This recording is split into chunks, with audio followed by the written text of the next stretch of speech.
아들 상견례 자리에서 사돈이 한 말은 충격적이었습니다. 상견례 자리. 보통은 웃음이 많고 어색하고 그래도 따뜻한 분위기여야 한다고들 하죠.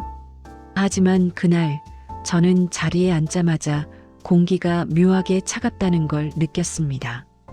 아들은 잔뜩 긴장해서 물만 마시고 있었고 예비 며느리는 계속 어딘가 불안한 눈빛이었고 가장 이상한 건 사돈될 분의 표정이었습니다. 웃고는 있지만 웃고 있지 않은 사람의 표정. 제가 먼저 살짝 인사했습니다. 멀리서 오느라 힘드셨죠? 그런데 사돈이 고개를 끄덕일 뿐 내라는 말 한마디가 전부였습니다. 그 순간부터 저는 이상함을 느꼈습니다.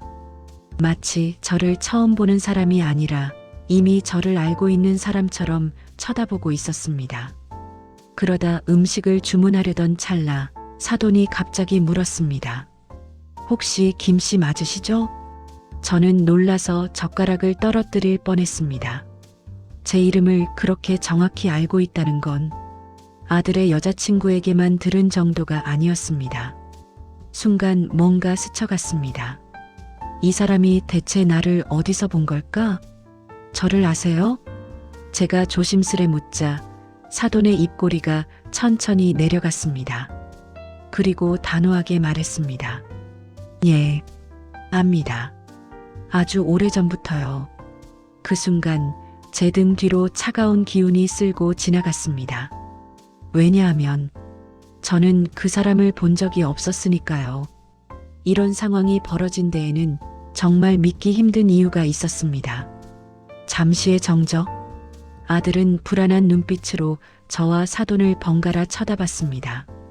어머니 혹시 아시는 분이에요? 아들의 말에 저는 바로 고개를 저었습니다. 아니, 처음 뵙는 분인데.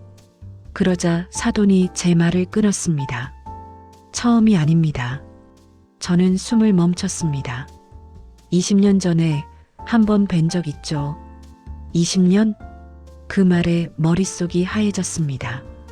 그 시절은 제가 너무나 힘들게 살던 아들을 혼자 키우던 시기였습니다.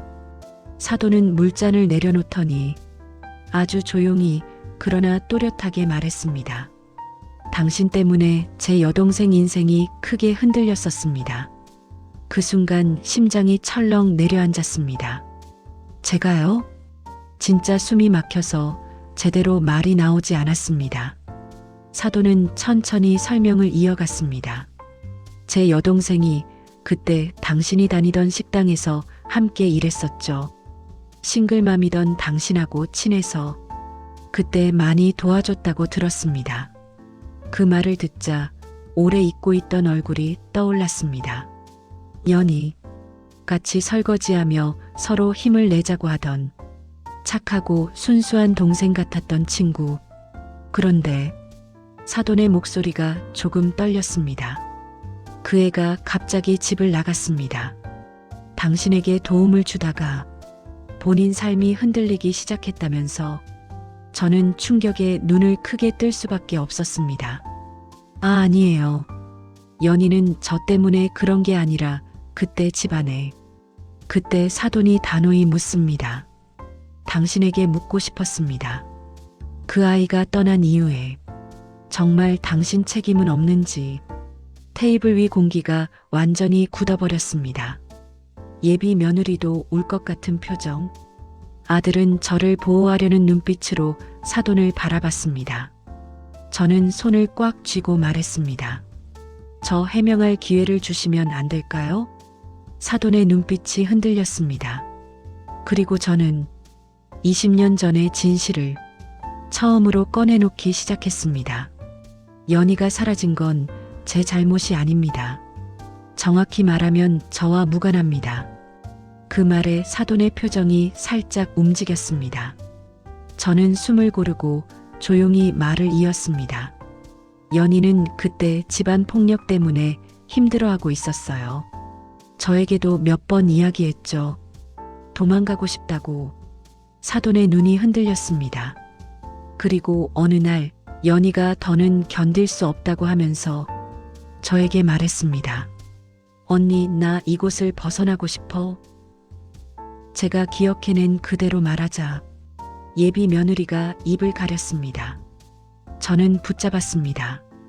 그 아이가 얼마나 위험한 상황인지 알고 있었으니까요. 하지만 결국 연희는 사라졌습니다.